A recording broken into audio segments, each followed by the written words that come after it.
New York Governor Kathy Hochul, by the way, is taking credit for having the sucker punch suspect put back in jail on parole violation after he was initially released.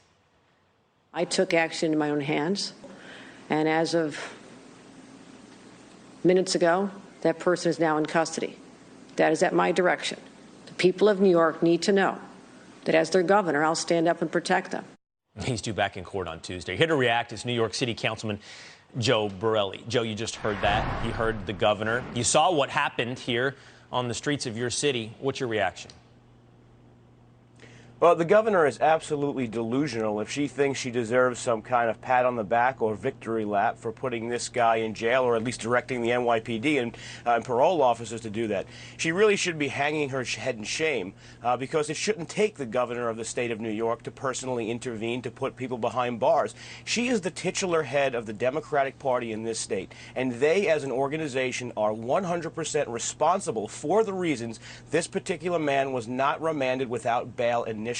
This is a career criminal, someone who's the worst of the worst sex offender. This isn't an innocent high school fight between two kids. This is someone who is a bad, bad man. And Democratic Party here in New York State has given us these bail reform laws. They've given us throw them away prosecutors who try to downplay every case, and they give us judges who actually don't want to put people behind bars. Yeah. So they're responsible. Kathy Hochul is responsible for the problem, not the solution here. Yeah, Joe, really quickly, I want to ask you this. You know, it was funny. We talk about New York City, Joe, right? But this isn't a New York-based news program. This is a national-based news program. And there's a reason we talk about New York City.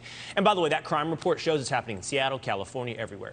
And that is, in my estimation, I want to put this to you, New York becomes symbolic of something happening across the nation. You brought up prosecutors, judges. Many of these same prosecutors are in place based upon the fundraising of people like George Soros, who have also put these same prosecutors and judges in places like Dallas or Austin or Tampa as well. New York just becomes a symbol. Yeah, I mean, a lot of politics around the country is downstream from what happens in New York. We get to test out the most progressive policies first. Oftentimes we see how badly they fail. Right. In the case right here with bail reform, we're one of the first states who actually implemented this sort of policy where people can't be remanded on cash bail. New Jersey, just across the Hudson River, saw what was happening and actually changed their bail reform package before it was passed and have a bit more of a responsible system. Not here in New York. We're just full-throated progressive wokesters who don't care about the victims. Over 500 people were assaulted in New York City last week. I hope Kathy Hochul calls the NYPD or whoever on every one of those people and actually starts standing up for all the victims and not just the ones who make the front page of the New York Post. You know, and here's just one more example, Joe, on the way out. New York, sanctuary city, going to rent 5,000 hotel rooms to the illegal immigrants coming on buses from Texas. So, you know, I'll give you the last word on that topic, but it's as though we can either look at New York as an inspiration or as a warning.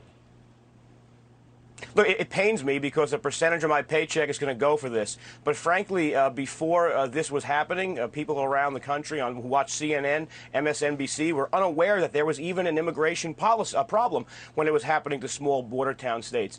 So a part of me is relieved now to see some people actually waking up to the realization that there is a real cost and a real problem with housing people who come here illegally with perhaps no support system or no whatever. Yeah, right. It's a real shock now that it's arrived on your doorstep as well. All right, Joe, great. Thank you so much. Good to talk to you this morning.